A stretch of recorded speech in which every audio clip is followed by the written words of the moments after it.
দেশের লোকসংখ্যা বৃদ্ধির সাথে সাথে খাদ্য উৎপাদনে এগিয়ে যেতে হবে, আর এটা সম্ভব এগ্রিকালচার ইনস্টিটিউটের মাধ্যমেই, যেখানে প্রতিনিয়ত রিসার্চ হচ্ছে কিভাবে কৃষি ব্যবস্থাকে এগিয়ে নিয়ে যাওয়া যায়। বক্তা তথ্য প্রযুক্তি এবং পরিবেশ দপ্তরের মন্ত্রী অনিমেষ দেববর্মা। সেই সাথে তিনি উদ্বেগ প্রকাশ করে বলেন, নদী জলে পূর্ণ থাকার জলের উৎসগুলি শুকিয়ে যাচ্ছে। এই নিয়ে সবাইকে সজাগ সচেতন থাকার আহ্বান জানান তিনি। লেম্বুছড়াস্থিত কৃষি মহাবিদ্যালয়ে দুদিন ব্যাপী বিশেষ কর্মশালার উদ্বোধন হয়েছে শুক্রবার। কৃষি ও সংশ্লিষ্ট ক্ষেত্রে জলবায়ু পরিবর্তন প্রশমন ও অভিযোজন কৌশল শীর্ষক এই কর্মশালার উদ্বোধক হিসেবে উপস্থিত ছিলেন ত্রিপুরা সরকারের বন দফতরের মন্ত্রী অনিমেষ দেববর্মা। তাছাড়া ত্রিপুরা রাজ্য সরকারের প্রযুক্তি ও পরিবেশ তথা ত্রিপুরার ক্লাইমেট চেঞ্জ সেলের অধিকর্তা ডক্টর মহেন্দ্র সিং, কৃষি মহাবিদ্যালয়ের অধ্যক্ষ প্রফেসর দেবাশিস সেন সহ অন্যান্যরা এই কর্মশালায় উপস্থিত ছিলেন।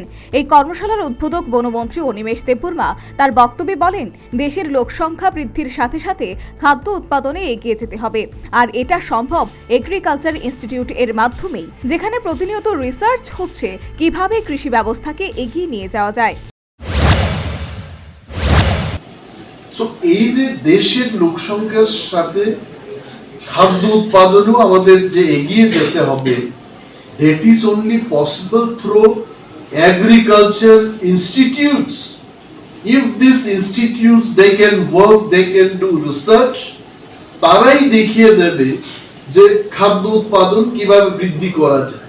I heard that in China, আমাদের পার্শ্ববর্তী রাষ্ট্র চায়নায়, they are planning, I think you all will know much better than me, they have come with a variety যে প্রতি মাসে আপনি ধান কেটে ফেলতে পারেন।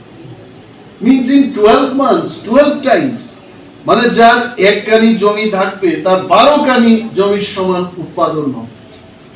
so where the agriculture and its research technology কোথায় যে পৌঁছে গেছে, and to cope up with all these তিনি আবহাওয়া পরিবর্তনের সম্পর্কিত বিষয়টি নিয়ে উদ্বেগ প্রকাশ করেন। সেই সাথে বলেন, আবহাওয়া পরিবর্তনের সম্পর্কে কৃষকদের মাধ্যমে জনগণকে সচেতন করতে হবে। পাশাপাশি তিনি বলেন, আবহাওয়া পরিবর্তন সম্পর্কে কৃষকদের একটি বিশেষ অংশকে মনোনীত করে তাদের মাধ্যমে আবহাওয়া পরিবর্তন সম্পর্কে জনগণকে সচেতন করতে হবে। সেই সাথে তিনি উদ্বেগ প্রকাশ করে বলেন, নদী জলে পূর্ণ থাকার জলের উৎসগুলি শুকিয়ে যাচ্ছে। এই নিয়ে সবাইকে সজাগ সচেতন থাকার আহ্বান জানান। হাওড়া নদী আগরতলা কেন শুকিয়ে যাচ্ছে? because Boromura is one catchment area which can supply water to the Howrah river, if I am correct. তো সেখানে ডিফরেস্টেশন করতে করতে ক্যাচমেন্ট এরিয়া গুলো ড্রাই হয়ে গেছে। now you all student, you have to tell your friends, your relatives, your parents, wherever you get opportunity, you have to spread this message that deforestation করতে নেই, catchment area গুলোকে আরো বেশি করে ভালো করে ট্রিটমেন্ট করে জল ধরে রাখার ক্ষমতা তৈরি করতে হবে। Otherwise as Manojji was telling, or even Mahendra Singh was telling, the groundwater এটার নিচে চলে গেছে।